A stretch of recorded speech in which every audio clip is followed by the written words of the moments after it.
بسم اللہ الرحمن الرحیم۔ میرے معزز سامعین، السلام علیکم ورحمۃ اللہ وبرکاتہ۔ آج میں آپ کو رجب المرجب میں کرنے کے لیے وظائف اور پڑھنے کے لیے نوافل بتاؤں گی کہ آپ نے کون کون سے وظائف اس مہینے میں کرنے ہیں اور کون سے نوافل پڑھنے ہیں۔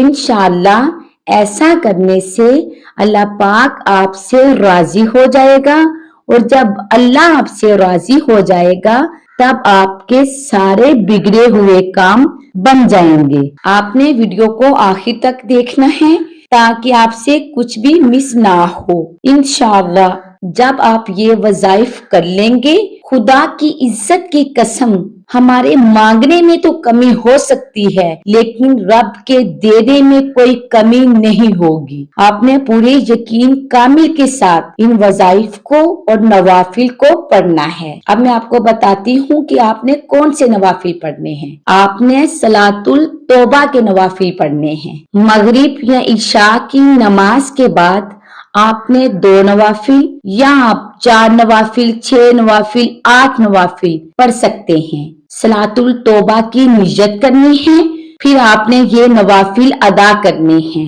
اگر آپ کے پاس زیادہ ٹائم ہے تو آپ ان کی مقدار بڑھا سکتے ہیں۔ اگر آپ 2 نوافل بھی پڑھ لیں تو بھی بہتر ہے۔ اور جن لوگوں کے پاس ٹائم نہیں ہے، بچے بیمار ہیں، کوئی مسئلہ ہے، کہتے ہیں کہ ہم بہت زیادہ بیزی ہیں، ہم تو نماز بس پڑھیں گے، صلاۃ التوبہ کیسے پڑھیں؟ تو ان کو چاہیے کہ جب وہ عشاء کی نماز اور مغرب کی نماز کے اینڈ والے 2 نوافل پڑھتے ہیں تو ان میں صلاۃ التوبہ کے نوافل کی نیت کر لینی ہے۔ اگر آپ کو صلاۃ التوبہ کے نوافل کی نیت کرنا یاد نہیں رہا، عشاء کے بعد یا مغرب کے بعد آپ نے صلاۃ التوبہ کے 2 نوافل پڑھ کر مصلی پر بیٹھ کر 313 مرتبہ سورۃ اخلاص پڑھنی ہے۔ ہر بار آپ نے سورۃ اخلاص بسم اللہ شریف کے ساتھ پڑھنی ہے۔ اول آخر آپ نے 11 مرتبہ درود ابراہیمی پڑھنا ہے۔ اس کے بعد آپ نے 70 مرتبہ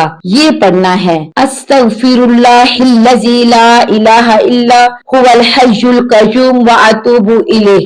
جن حضرات کو یہ دعا نہیں آتی وہ صرف استغفر اللہ پڑھ لے۔ اس کے بعد آپ نے درود تنجینہ 70 مرتبہ پڑھنا ہے۔ درود تنجینہ آپ نے وبعد الممات تک پڑھ کر ان اللہ علی کل شیء قدیر پھر یہ پڑھ لینا ہے۔ یہ چھوٹا اور مختصر درود بن جائے گا۔ یہ 3 اعمال ہیں، آپ نے صلاۃ التوبہ کے بعد پڑھنے ہیں۔ انشاءاللہ اس وظیفے کے کرنے کے بعد آپ جو بھی مانگیں گے آپ کو مل جائے گا۔ اس وظیفے کے کرنے کے بعد ہمارے مانگنے میں تو کمی ہو سکتی ہے لیکن رب کے دینے میں کوئی کمی نہیں ہوگی۔ پھر جادو کو تڑوانا ہو، بندش کو کھلوانا ہو، لا علاج بیماریوں کو گھر سے نکالنا ہو، بیٹیوں کے رشتے کروانا ہو، بیٹوں کو نوکری لگوانا ہو، گھر میں نا اتفاقی کو ختم کرنا ہو،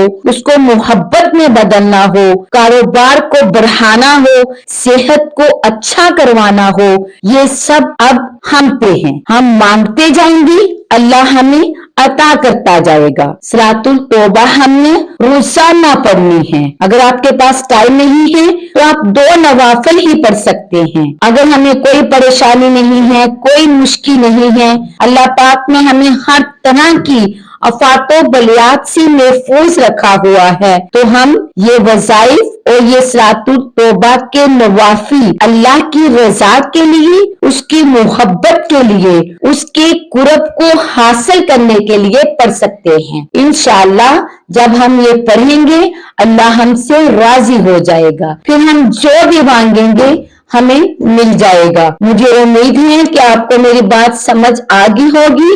اللہ پاک عمل کی توفیق عطا فرمائے، آمین بجاہ النبی ثم آمین، وما علینا الا البلاغ المبین۔